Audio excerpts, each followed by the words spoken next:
Welcome, Paloma. I saw that you joined us as well.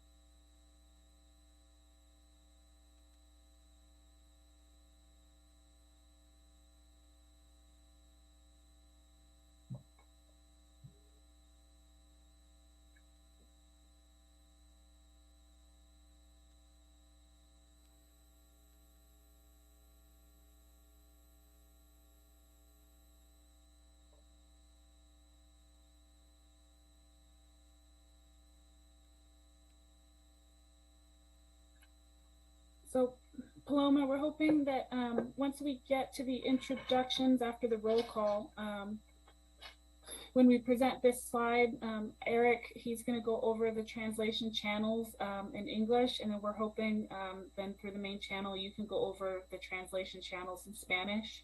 And then after we do that and get through that first slide, then we'll go ahead and then transfer you over to the translation channel. Does that work for you?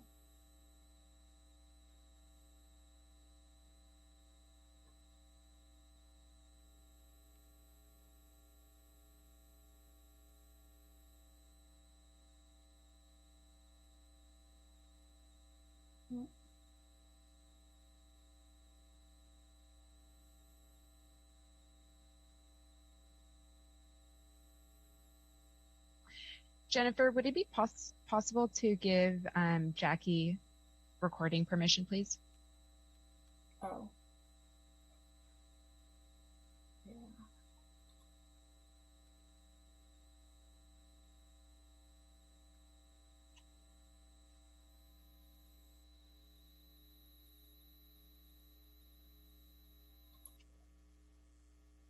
Okay, I think I just allowed her to record locally.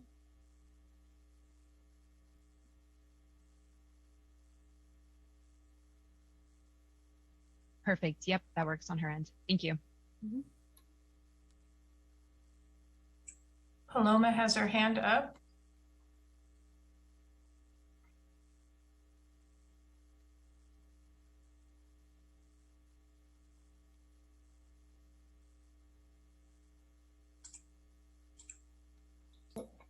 Have you selected the Spanish channel, Paloma? Yeah. You should be able to unmute yourself, Paloma, as a panelist. And it's still showing that you're on mute.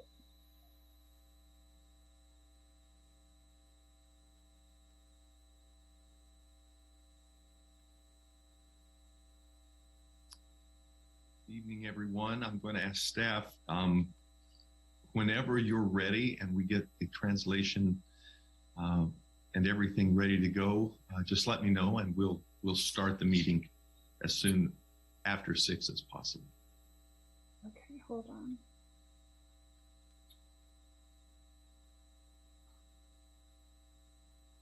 Paloma, are you able to unmute?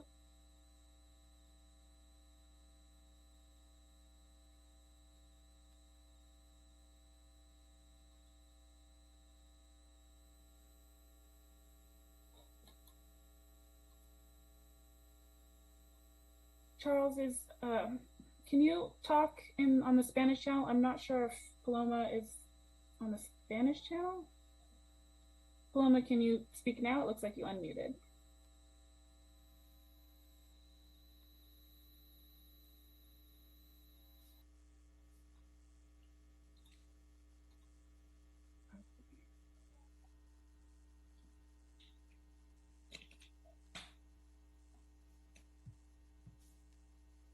Okay, yeah, me either. Let me go back to English.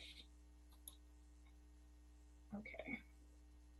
Paloma, can you talk now? It looks like you're off of mute, but I still can't hear you.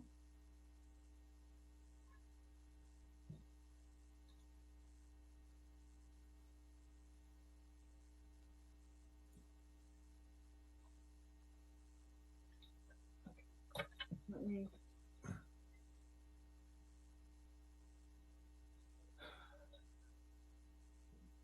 I'm not sure what's happening with Paloma.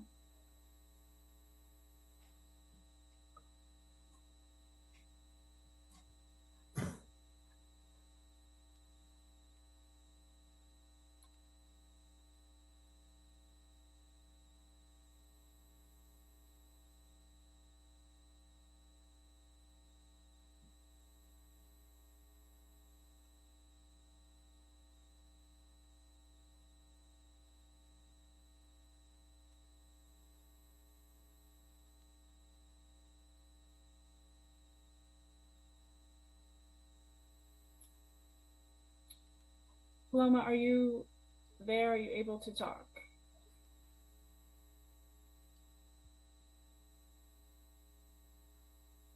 Okay.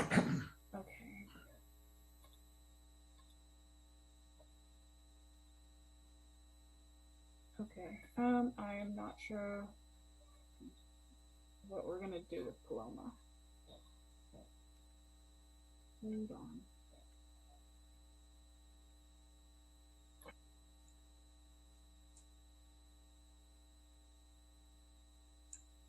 Can we move forward with Charles? And it looks like Paloma's on two different lines. Maybe have her drop off and try again.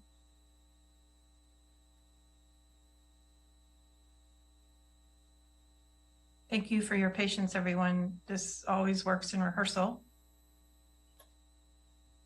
Yeah.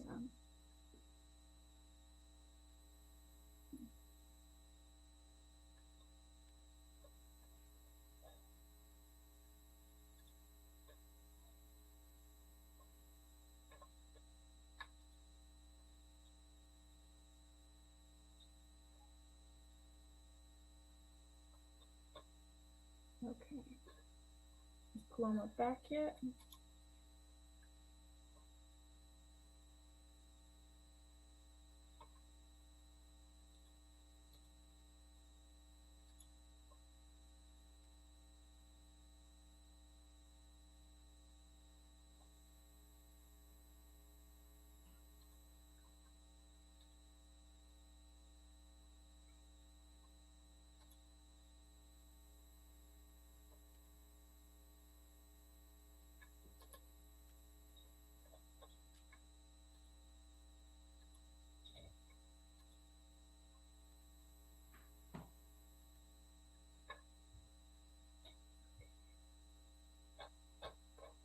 Okay. See, did that work this time? It did. Can you hear me? Yes. I'm so sorry. I don't know what happened, but Okay. I'm here. Perfect. So once we get to this initial translation slide, if you can translate that slide after Eric into Spanish, that would be appreciated. And then we will transfer you over to the translation room with Charles. So with that, I think we should be ready to start the meeting. Okay, thank you. Both of our interpreters here. Wonderful. Well, at this time, pursuant to Section 54956 of the California Government Code, a special joint meeting for a workshop of the City Council and the Planning Commission is hereby called for 6 p.m. on Thursday, April 14th, 2022. And could I get a roll call for the City Council, please, Margaret? Councilmember Mendoza, Here. Councilmember Meyer, Here. Councilmember Rary, Here. Vice Mayor Rodriguez, Mayor Bryant, Here. And just for the record, Vice Mayor texted me about 15 minutes ago, said they were having a family emergency and he would not be with us tonight. So at this time, if I could get a roll call for the Planning Commission, please. Planning Commissioner Cross, Present. Planning Commissioner Dolter, Present. Planning Commissioner Roberts, Here. Planning Commissioner Sparling, Here. and I believe Planning Commissioner Ziegler had indicated he would be absent from this meeting. Okay, we do have a quorum for both bodies. At this time, I want to introduce the 2023 through 2031 housing element update and the sixth cycle regional housing needs allocation. Tonight we'll hear an introduction of the housing element update and the sixth cycle RENA, as well as information on community engagement opportunities. Planning Manager Eric Nolthenius will introduce the item, followed by a presentation by our housing element consultant, Kimley Horn. We should note that translation services are being offered for tonight's meeting, and Eric and the translator will explain that next. And I will turn this to staff for the presentation. Eric. Thank you. Good evening, Mayor, Council members, and Planning Commissioners. Before we go in depth on the presentation itself, I wanted to point out an important feature of tonight's meeting. Staff has enabled the language interpretation feature on Zoom. This allows staff to designate a Spanish language interpreter that will use their own audio channel. Attendees can select the audio channel to hear the translated audio into either English or Spanish, as well as the option to mute the original audio instead of hearing it in a lower volume with their chosen language. The interpretation icon is located at the bottom of your Zoom panel of your Zoom window. When you click on the interpretation icon, it will give you the option to click off English or Spanish. It's important that everyone in attendance tonight, including those watching at home, set their screen to either English or Spanish and not leave it off. If you do not choose a language, you will not be able to hear the interpreter, and there will be a delay in your audio every time you speak. For all other attendees, there are two options depending on how they join the meeting. Desktop users need to click Interpretation, then select Language, and then mute original audio to only hear Spanish translation. Smartphone users need to tap More, then Language Interpretation, then select Language, and then toggle to mute original audio to only hear Spanish translation. Everyone attending the meeting should choose a language, since interpreters are only able to be heard on the English and Spanish audio channels. If you have not chosen an audio channel, you will not hear the interpreter, and your audio will be delayed if you choose to speak. I'll turn this over now to the interpreter, I'm assuming that's Paloma, to hopefully provide these instructions in Spanish. Buenas noches para todos y vamos a empezar. Tenemos este canal lo tenemos disponible para que lo escuche ya sea en inglés o en español. En su pantalla va a haber un icono con el globo terráqueo y ahí va a poder usted escoger el idioma que quiera escuchar. Es importante que sepa que tiene que escuchar, tiene que elegir inglés o español, ya sea, y también, por favor, puede usted poner en silencio el audio original. Para todos los participantes que quieran hablar, por favor, pásese a la parte de inglés para que la persona que le va a traducir en español la pueda escuchar, si no, no la vayan a escuchar.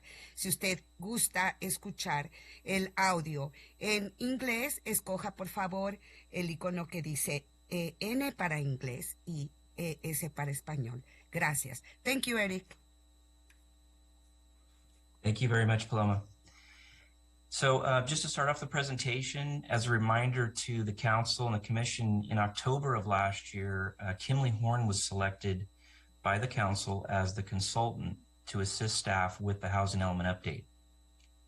And while there's been a lot of work that's been going on behind the scenes over the last 6 months or so, this workshop is really the first opportunity for the council and the commission and the public to hear an overview about the project process, the scope of work, and that includes the planned public outreach and the status of the regional housing needs allocation. Following the presentation, there will be an opportunity for council and commission questions and comments, as well as public comment. I wanted to note too that the intent for tonight is to provide information and that opportunity for comments. So staff is not seeking any particular or specific direction from the council or commission. In addition to myself and the Community Development Director, Alexis Morris, Senior Planner Jennifer Hagan is in attendance. You heard from her earlier tonight, working on the interpreter issue. Jennifer is responsible for basically the day-to-day management of the housing element update. Also in attendance are representatives from Kinley Horn, and that includes Bill Wiseman, Inez Galmiche, Dave Barquist, and Jacqueline Tran. At this point, I'm going to turn the meeting over to Inez for the rest of the presentation. Thank you. Thank you, Eric. Good evening, members of the Commission and City Council.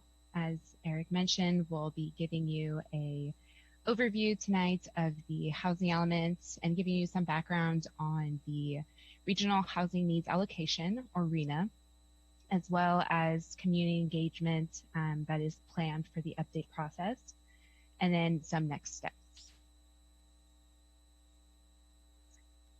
All right, so what is a housing element?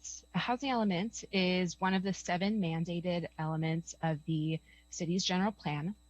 It's the only element to be required to have certification from the California Department of Housing and Community Development, also known as HCD.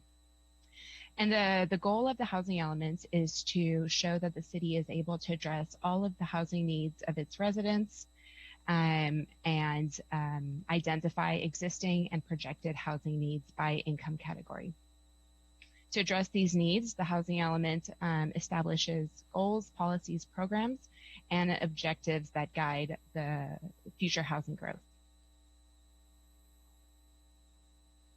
Housing elements are required by law to be updated every 8 years to show compliance with new state laws, as well as changes in the city's demographics and housing needs.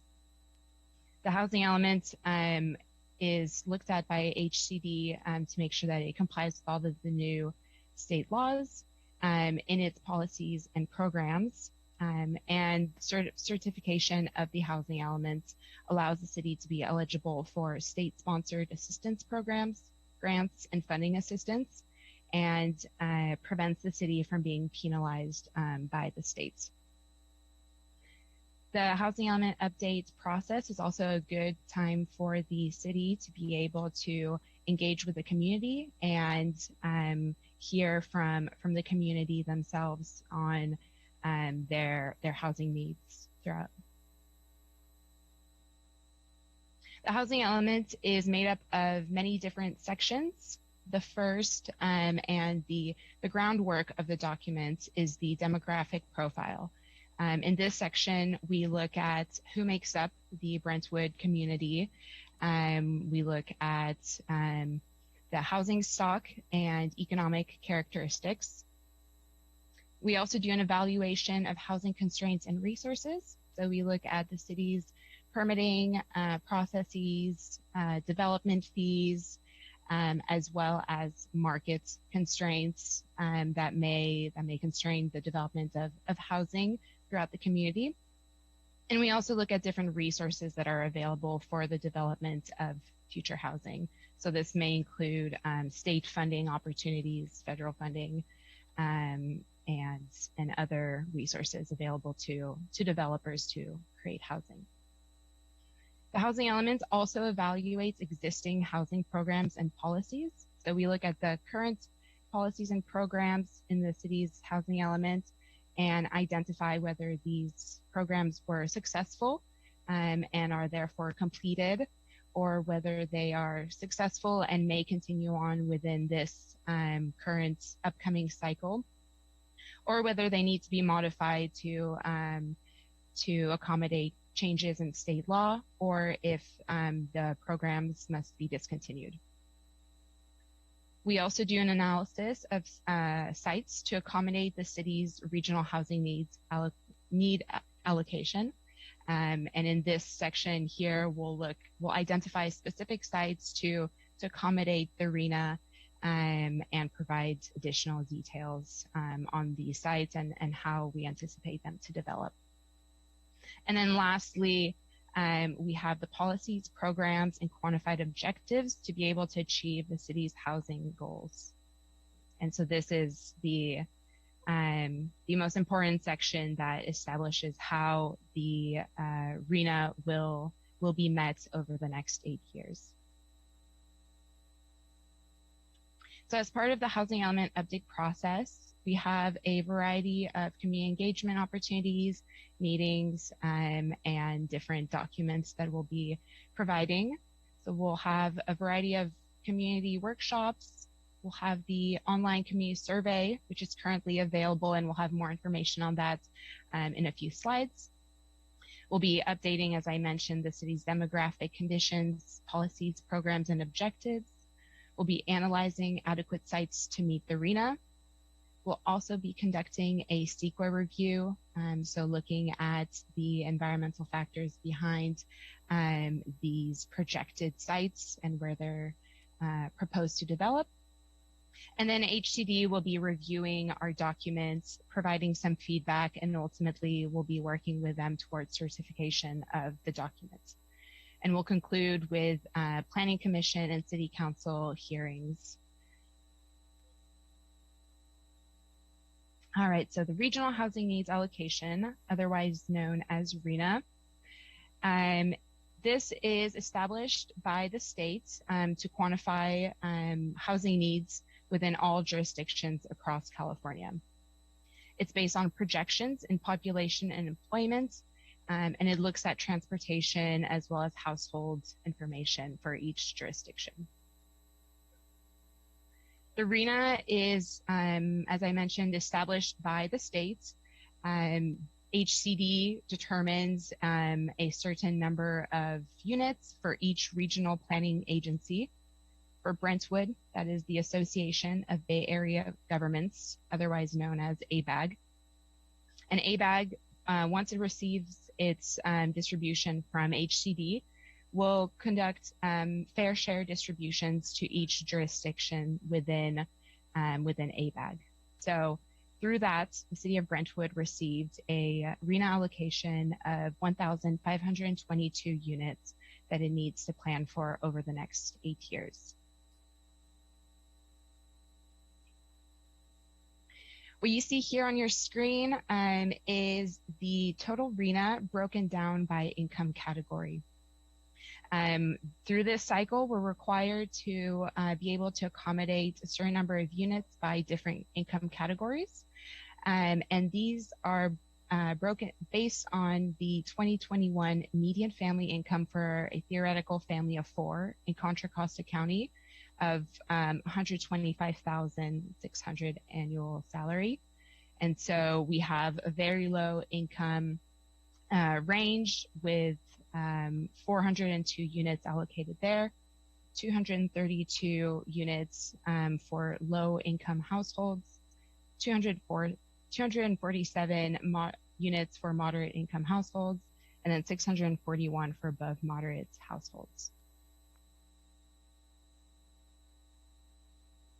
And so as I mentioned, the city must be able to show that it can accommodate all of these units at these different income categories.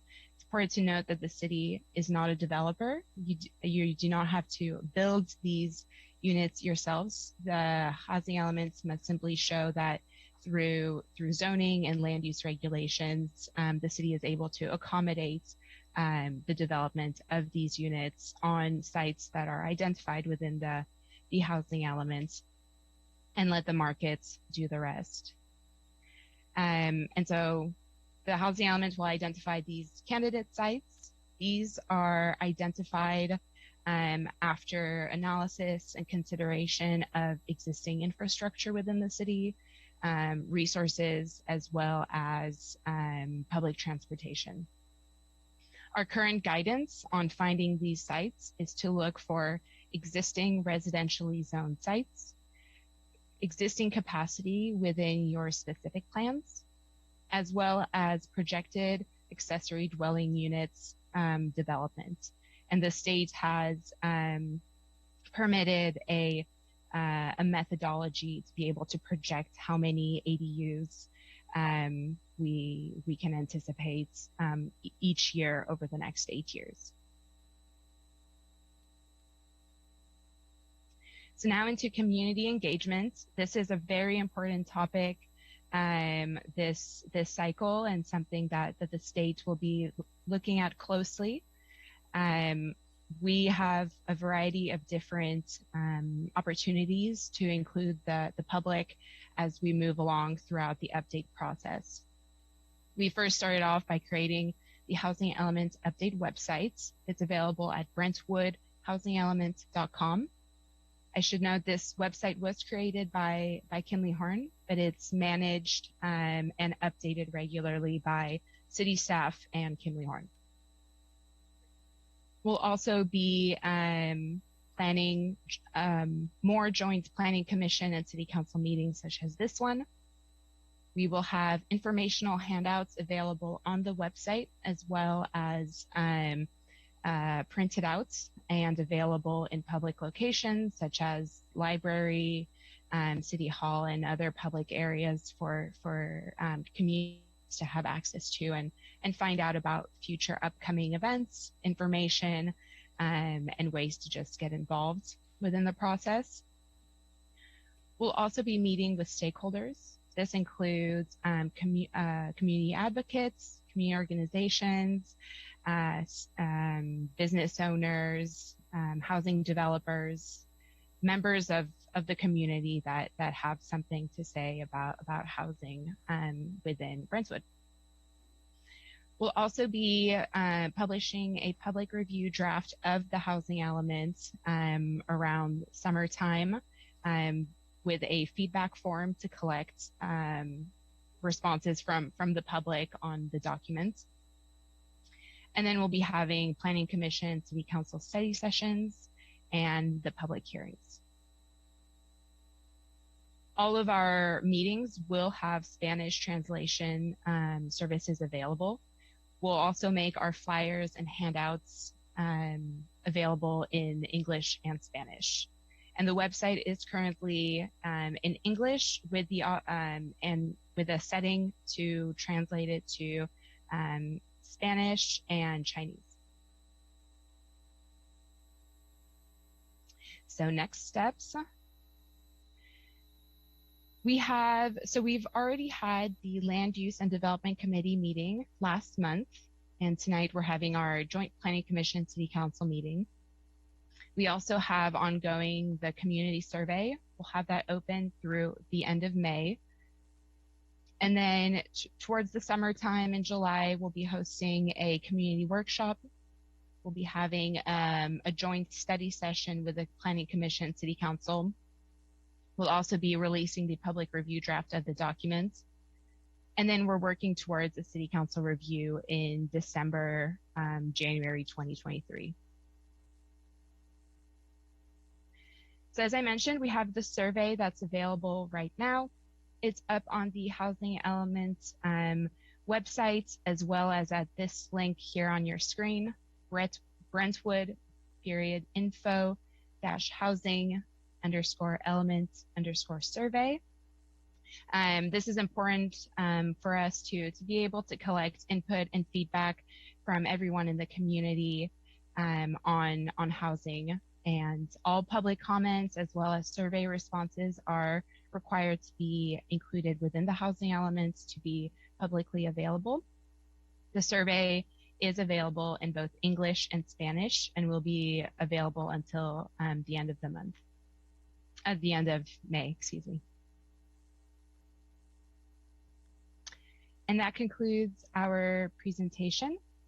We'll now look for your feedback, input, and any questions you may have. Thank you. Councilmember Mendoza. Sorry, I have a question about the resident feedback.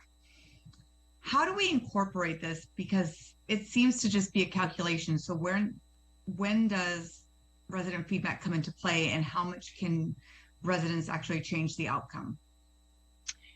So we are required to include all of the public feedback within the document, and HCD will look for information from us on how we've addressed public comments. So whether that's resulted in changes in some of the programs, added information, the documents, we're required to note how the community's feedback has been incorporated into the document.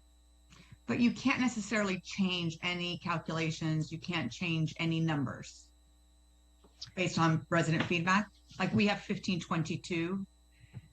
What kind of, what we hear a lot about in Brentwood is we want to stick to our plan. So if this requires that our plan be increased, is there any lever they can pull to make that happen? To not make it increase? So we can certainly include that information in the documents, but we recommend that the city does move towards meeting the RENA to be able to receive certification from the state. Okay. Has your organization read the audit from the state? We have, yes. Okay. So one of the biggest issues was the jobs to housing ratio in the audit when the state auditor did all their work. Have you heard of anything from Sacramento, or how are they going to address that? So we don't have a lot of jobs out here. I mean, I'm not sure if you're familiar with Brentwood, but we don't have a lot of jobs. We're one of the fastest growing cities in the last 10, 20 years. And my concern is we're going to take up land that would bring jobs and build homes. How have you addressed that with HCD? Because I'm sure you guys probably talk to them, right? We do, yes. And Dave, I'll look to you to add to this if necessary. But we do look at employment data and projections within the housing elements. That is something that we take into consideration.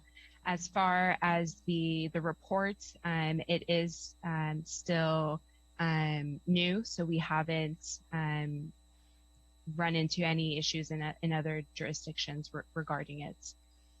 I just want if there's any way we can incorporate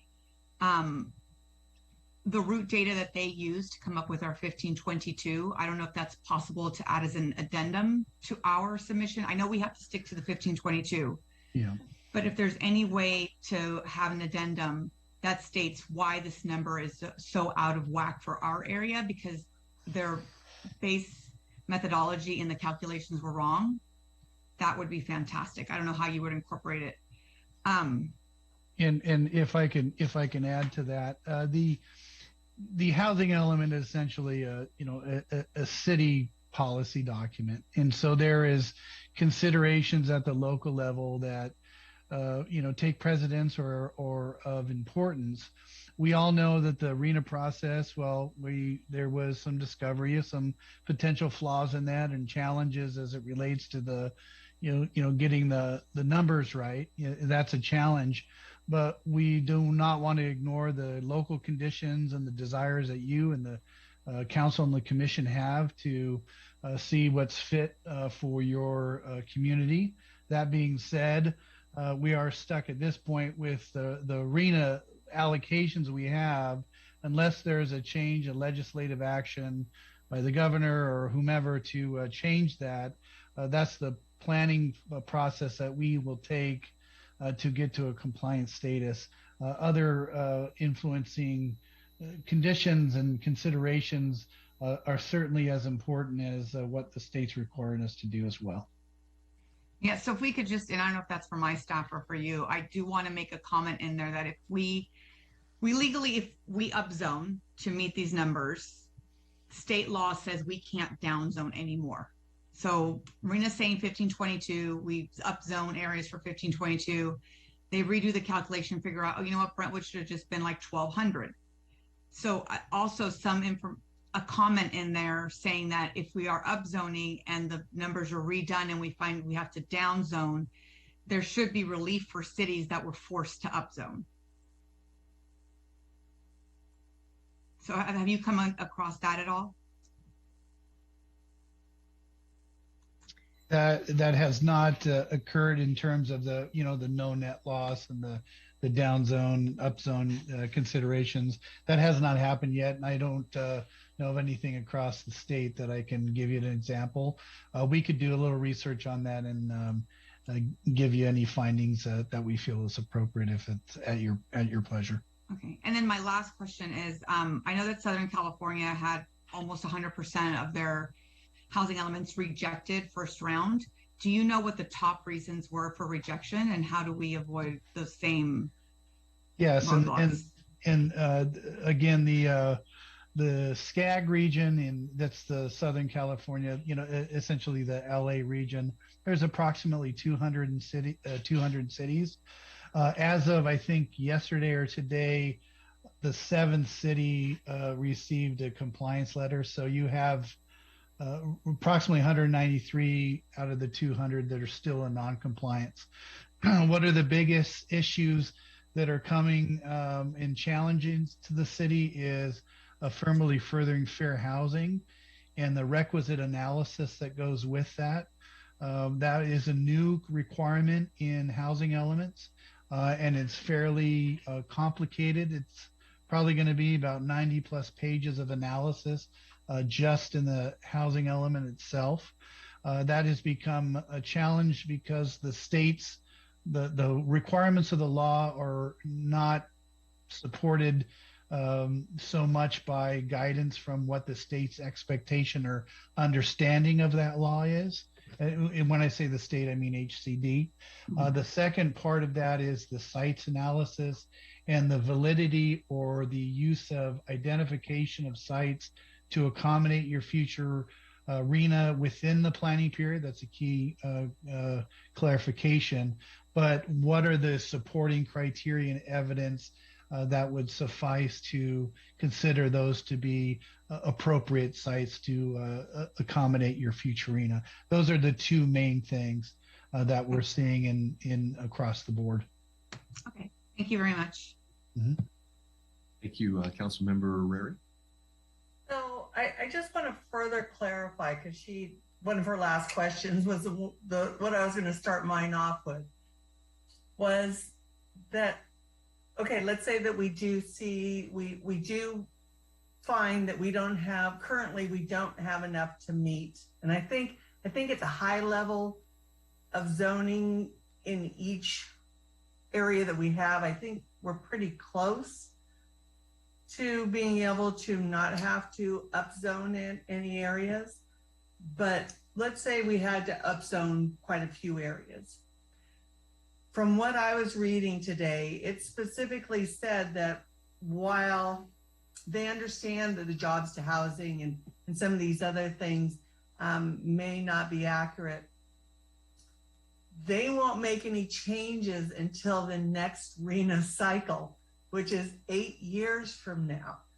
So if they're not going to make any changes for 8 years, and with all the new housing laws that's going in, I just want to make sure that we will have something in there saying we are only upzoning because these are the numbers you gave us.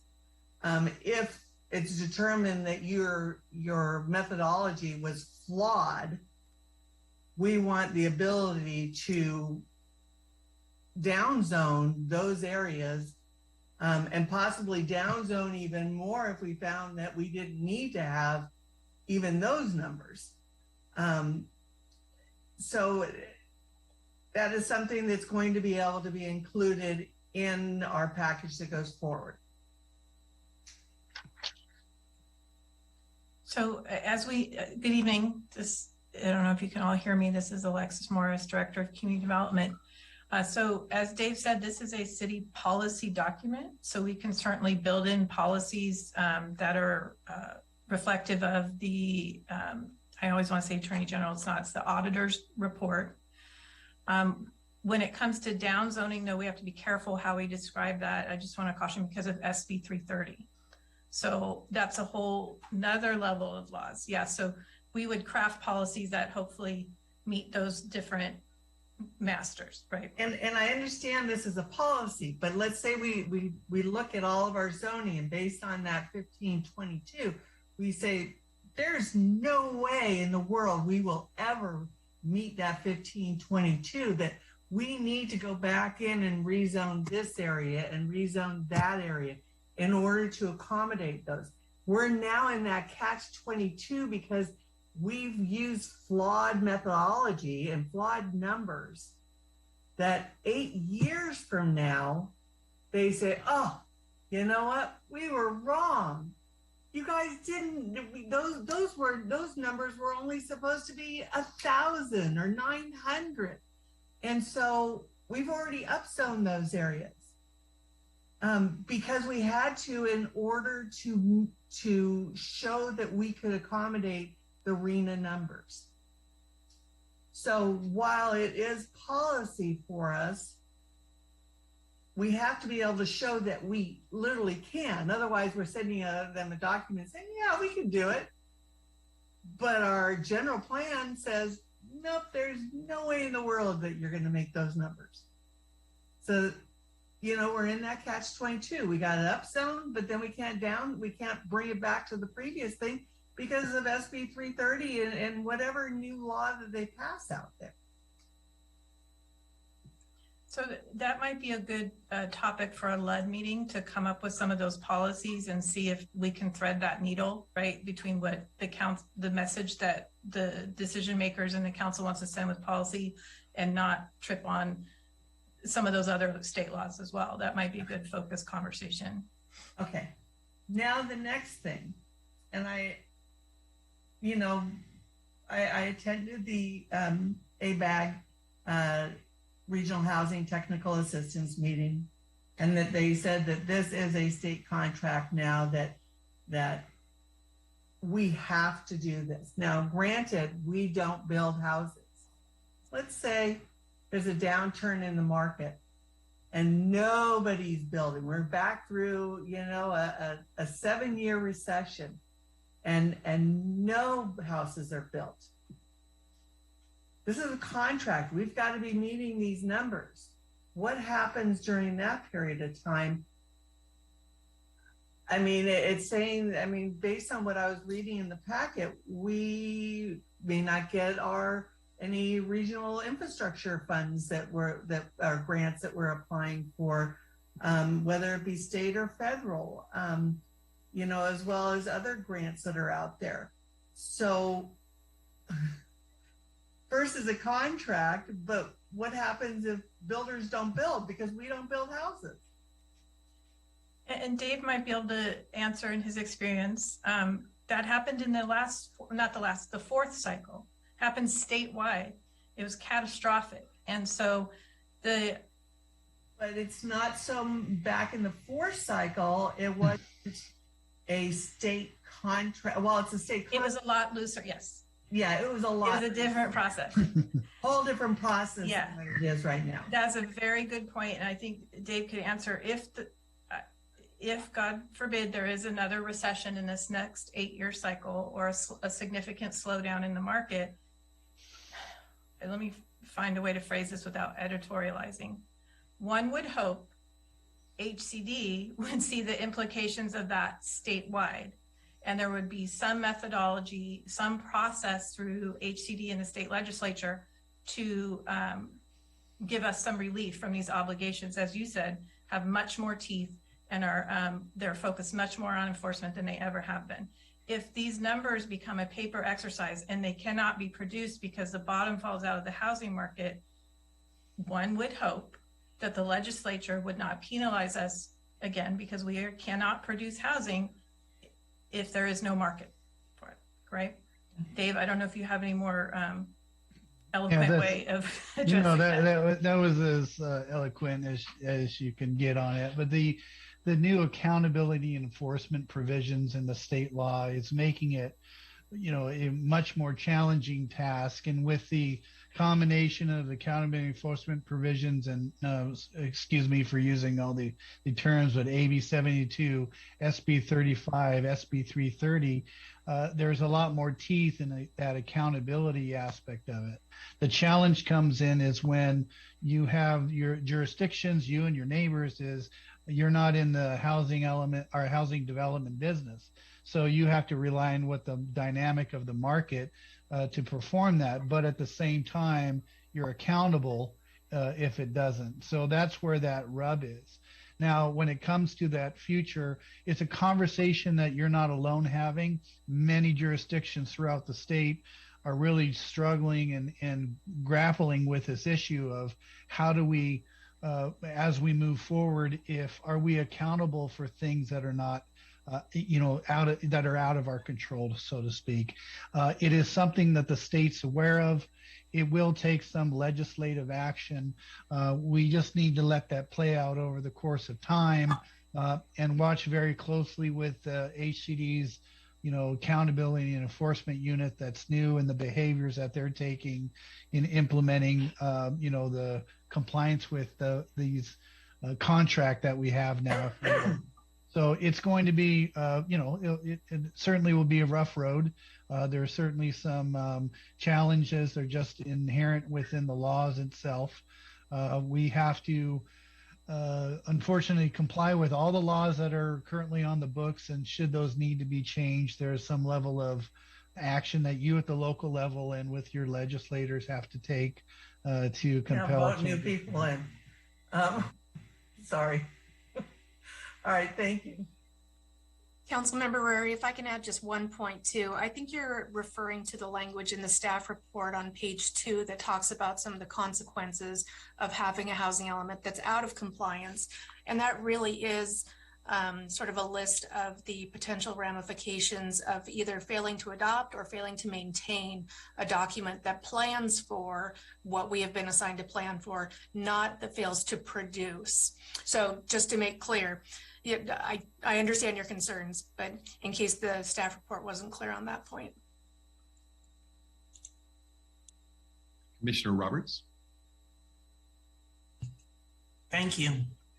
So my question is directed to Dave, because I think you'd mentioned something about you not seeing throughout other jurisdictions up zones and down zones that most folks that you've come into contact with have not struggled with this issue that we're speaking to this evening. And so I would ask you to do a drill down for this committee. I just find it, it's just difficult to take in that everyone else is okay with this and we're the only ones struggling with it. I just don't see that path. And I also heard Councilwoman Rary saying something that is absolutely a concern I hadn't thought about, which is recession. So here we are, this little community that's growing leaps and bounds, and all of a sudden we get stuck in the middle because of methodologies that really weren't thought through all the way. And to backpedal on that is almost impossible. So what I'm hearing, and thank you for the presentation, but what I'm hearing is that, this is the law, we've got to follow compliance. And if it doesn't work, well, oh well. But the oh well doesn't work for taxpayers. And it's not going to work for this commission or the council. And so I'm going to throw the oh well back to you and ask you to drill down and find some communities that are writing to the legislative body or whoever it is that we need to address our concerns to, and see how things are playing out. Because I know we're not the only ones. Yes, and certainly, and there is many examples in the elements that have done in the SANDAG, which is San Diego, and the SCAG region, which is the LA proper. There's a number of jurisdictions. I can say Newport Beach probably has dozens of letters that were gone to the state in response to their disagreement with the process, and they everywhere, all the way up from challenging the actual allocations to the methodologies and all of that, and suggesting different changes to the law. But when it comes to the issue is the down zone and having to down zone in the future, I think that's an issue that we may have a challenge to find that. On the other hand, the questions you have is other jurisdictions who've been dealing with. There's plenty of those that we can provide you with information and clarity on what that is. I think there's two different topics here, but certainly what you're referring to is we can give you and your colleagues a number of examples of how other jurisdictions are dealing with that issue. That would be great. And beyond just dealing with it, exactly what the status is and where they are in the process in that dealing with. Mm-hmm. Because I'm certain that Sacramento is not turning a deaf ear to everyone. So I'd really encourage you to get that information for us so we can do a drill down for ourselves and be able to have all that we need to have in front of us. I appreciate that. Thank you. Thank you, Doctor. Thank you. Councilmember Meyer. Thank you. My initial comment has nothing to do with our guest this evening, but this sure feels like an exercise in futility, and it's really, really frustrating. I feel like the numbers are flawed, the allocations and the methodology, and we know they didn't take every individual city and their own community needs into account when planning all of these flawed mandates coming down from the state. So it's extremely, extremely frustrating to sit here and know that we really have no say over anything. But in looking at the project schedule, the community survey, the community workshop, public reviews, and all of these different things, there's a lot of investment, staff time, council and commission time, engagement with the public. And again, I mean, I'm all about engagement with the public. We need to give them every chance we can to speak their minds on things like this. But knowing that we're all running up against a brick wall, it just feels like we're checking off a box. Okay, we did this, survey, doesn't mean anything, but we did it. And we're being good little, good little councils and cities and commissioners. So forgive me, I had to express a little frustration first. And I wonder why all of that is necessary, really knowing that we're educating, but we're not allowing really any impact here from any of us, public or city officials. But then my other question is, there also seems to be some misconception in the public sometimes that some of these cities that might have a little more money, a little more political connection, actually do have some impact on what happens in their city. So I guess in the end, my only question beyond all the frustration is, can you clarify that we're all in the same boat and that no one city is going to get away with something and other cities not? But before you do, whatever we can put in our policies here to protect us in any way, shape, or form, I'm definitely, whatever that is, I'd like to do it. Thank you.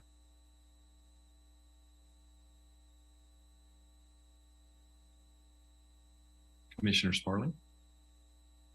I'm sorry, was someone going to answer my question?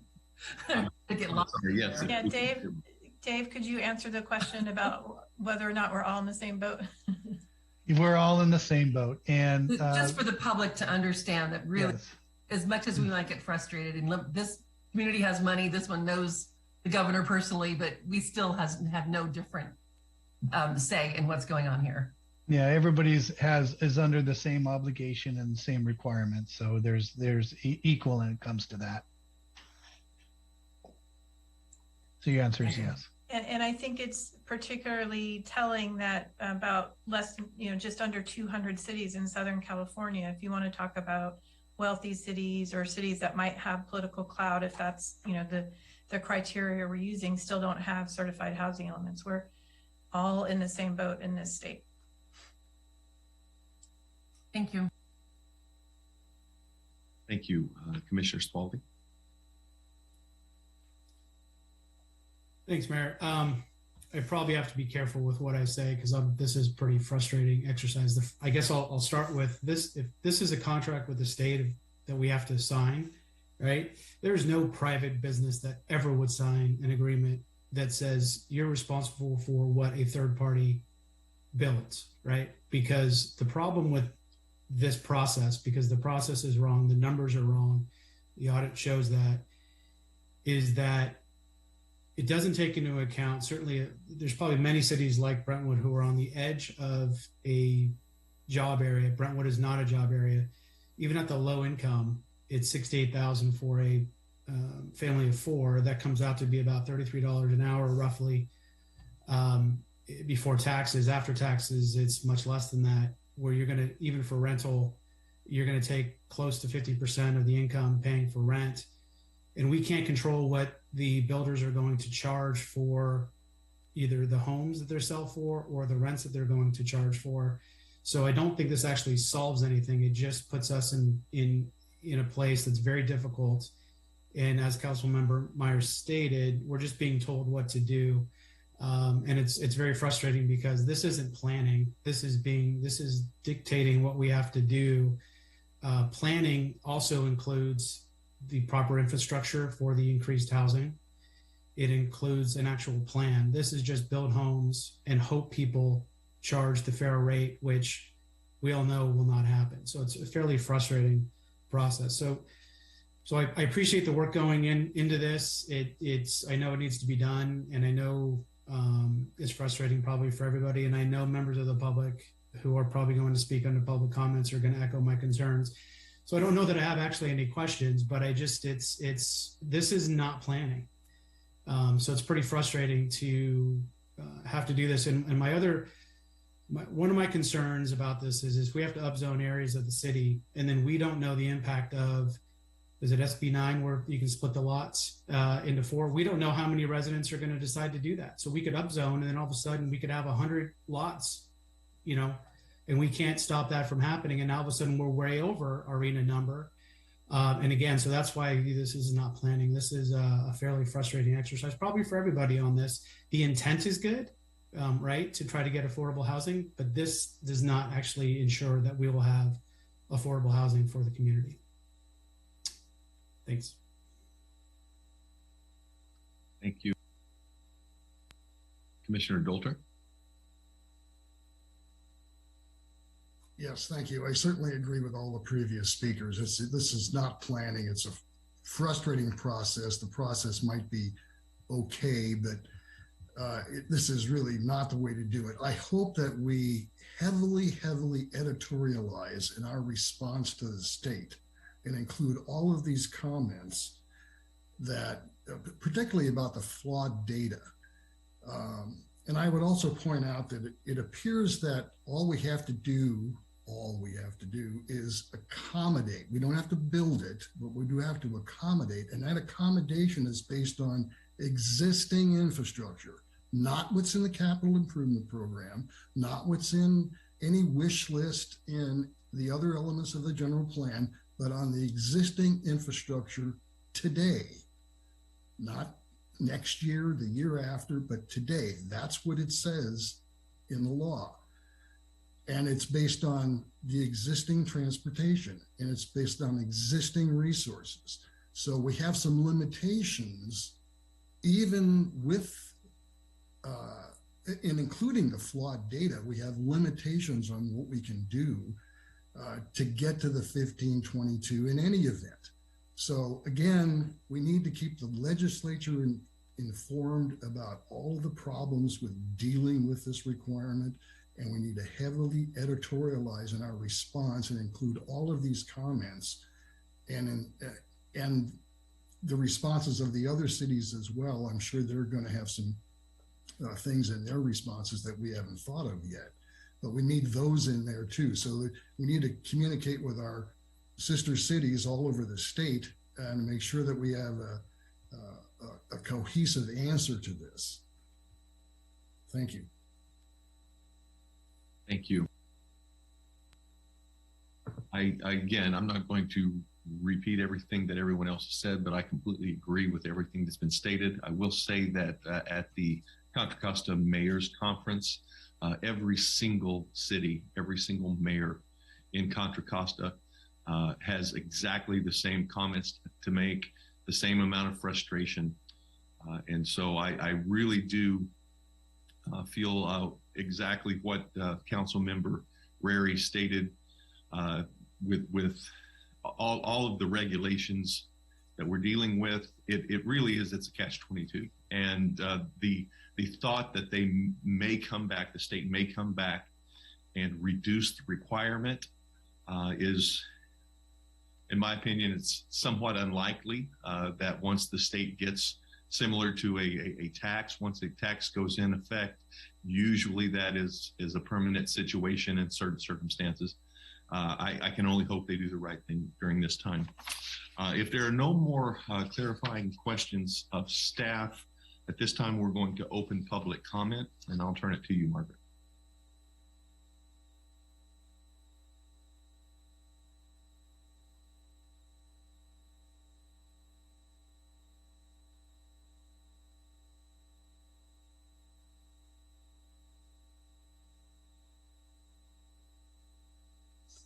My apologies. I was trying to find my screen here. I received no written public comments on this item. A summary. If you wish to speak on this item, please raise your hand using the Zoom feature. I will call your name if provided and unmute you to speak.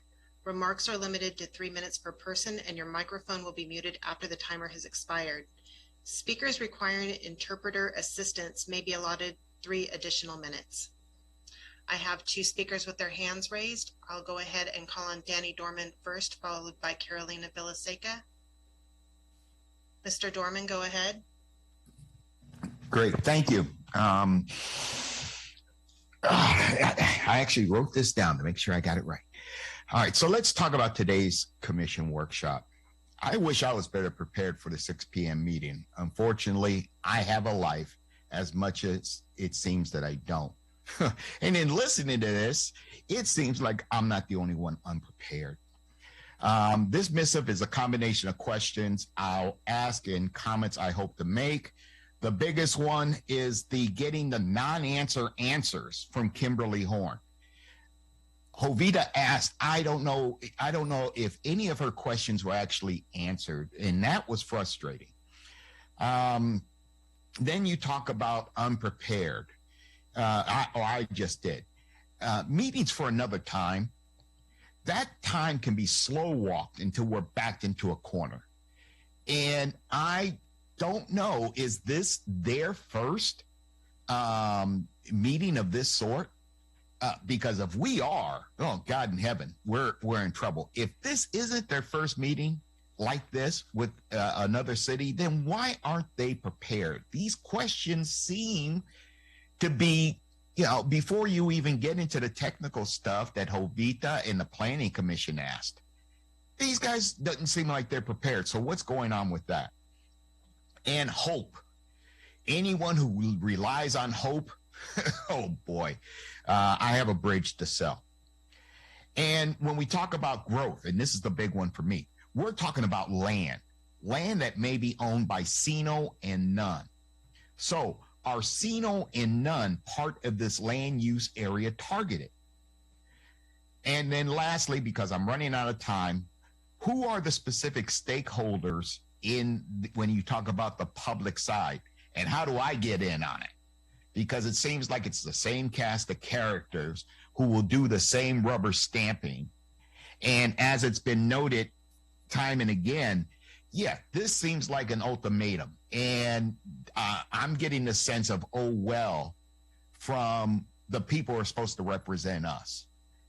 And thank God that the commission and the council aren't giving us that, oh, okay, well, that's what you said. All right, well, what can we do? And then really quickly, I'm looking at 27 seconds.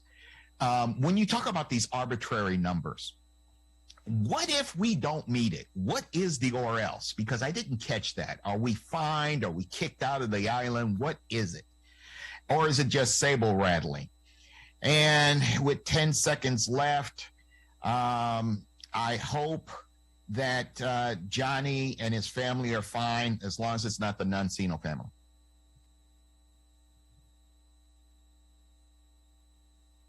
The next speaker is Carolina Villaseca. Carolina, go ahead. Thank you. Good evening, Council, and everyone else who's on.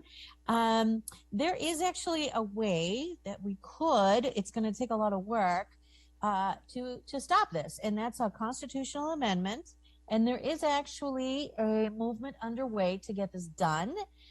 You can go to neighborhoodvoices.com and learn how you can help. The other question that's part one. I just wanted to put that out there so people don't feel quite so helpless. There is a way.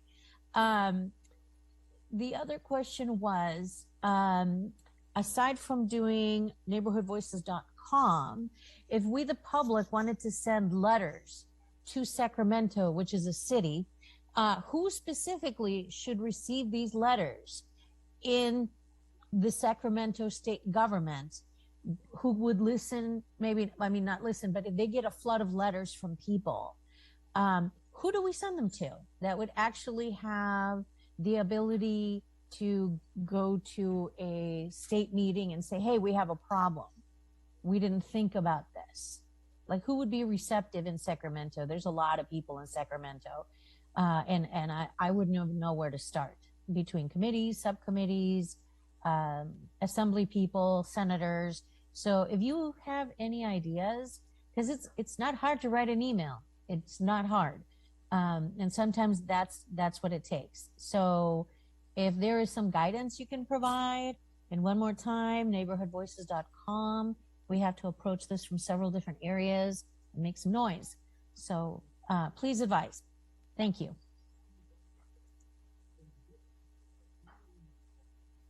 Thank you. I'm showing no additional speakers with their hands raised.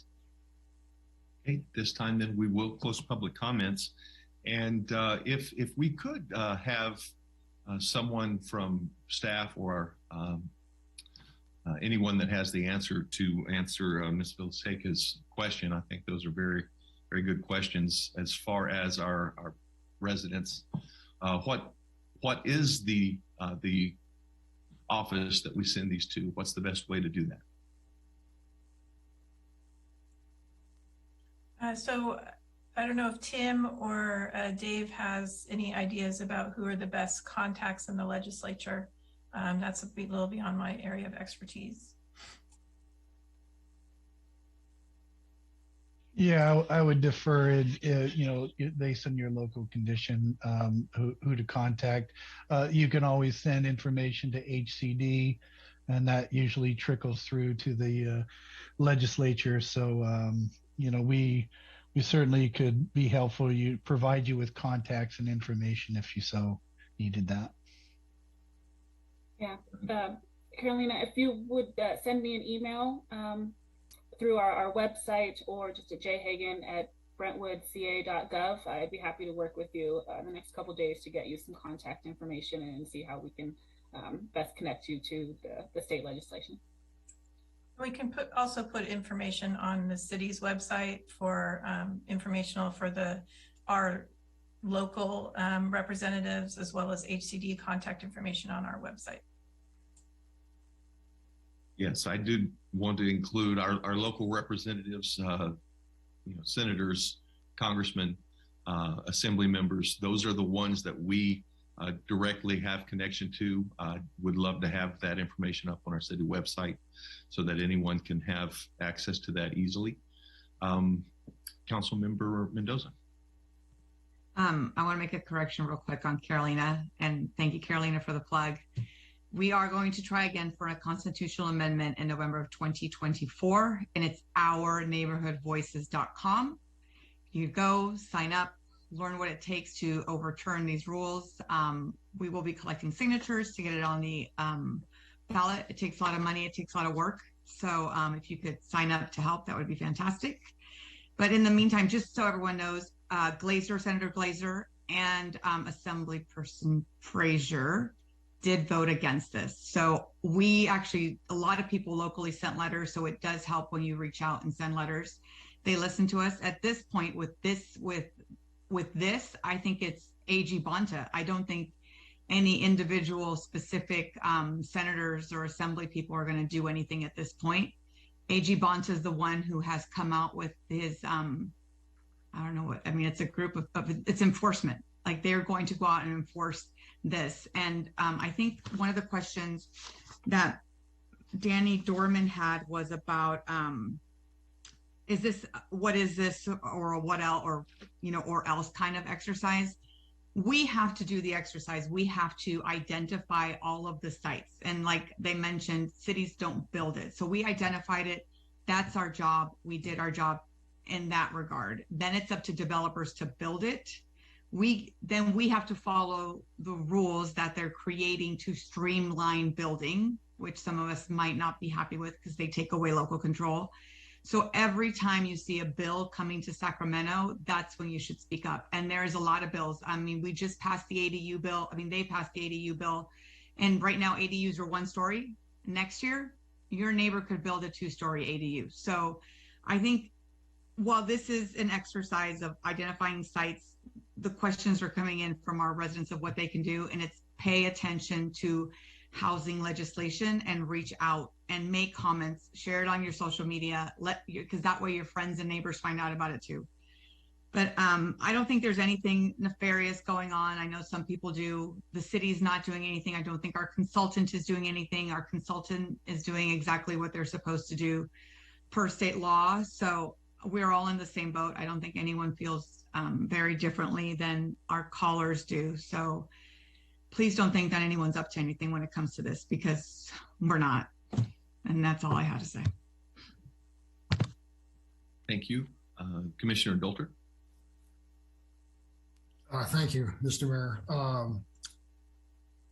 That was a good answer by Councilmember Mendoza. I think Mr. Dorman raised a very good point. What are the ramifications if we didn't comply?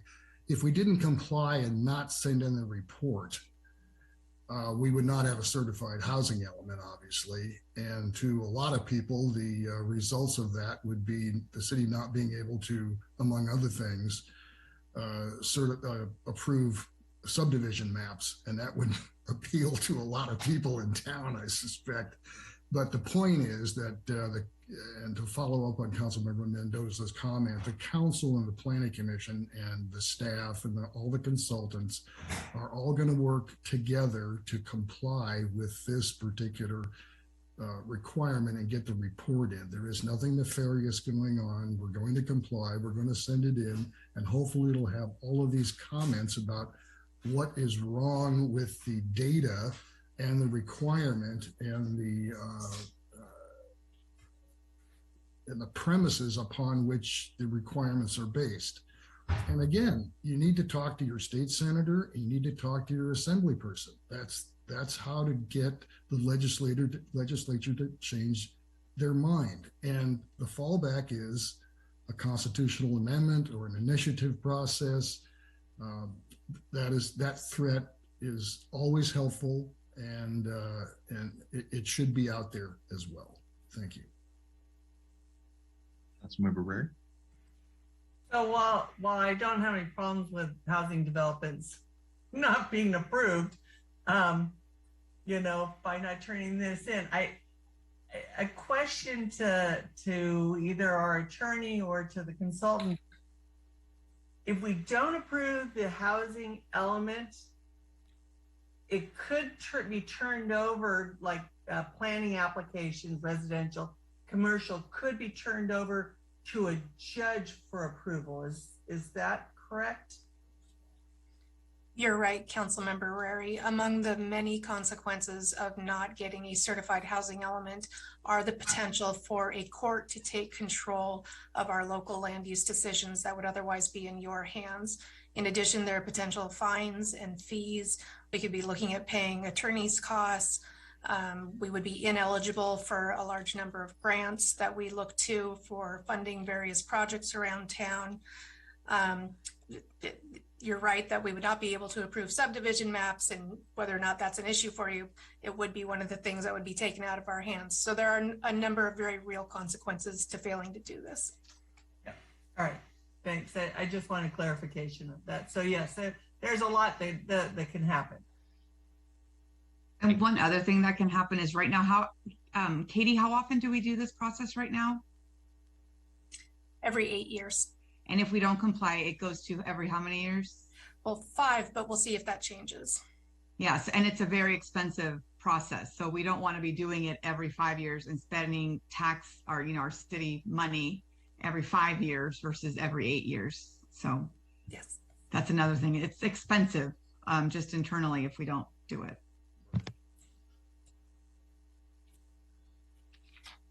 Are there any further comments or statements that Planning Commission or Council would like to make tonight during this period? Again, I do want to thank all of our callers, our public, for joining with us. And if there are no more conversation at this time, I need a motion for adjournment, and I'll begin. So moved. Okay, I'll begin with the Planning Commission first. You need a second. We're going to have to do this by commission and then by council first and second. So the Planning Commission, if I have a motion for adjournment. So moved. Okay, do I have a second from the commissioners?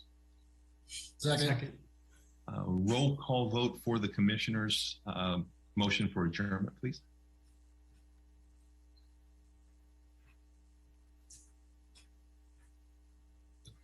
Commissioner Dolter, Aye. Commissioner Roberts, Aye. Commissioner Sparling. Aye. Motion carries with Commissioners Cross and Ziegler absent. Okay, now City Council, we have, could you repeat the motion and the second, please? So moved. Second. We have a first and a second. Roll call vote, please. Councilmember Mendoza, Yes. Councilmember Meyer, Yes. Councilmember Rary, Yes. Mayor Bryant. Aye. Motion carries with Vice Mayor Rodriguez absent. Okay, thank you, everyone. We are adjourned. Thank you, staff and translating services. We greatly appreciate you joining us tonight. And everyone have a safe evening. Thank you. Have a good evening. Night. Night.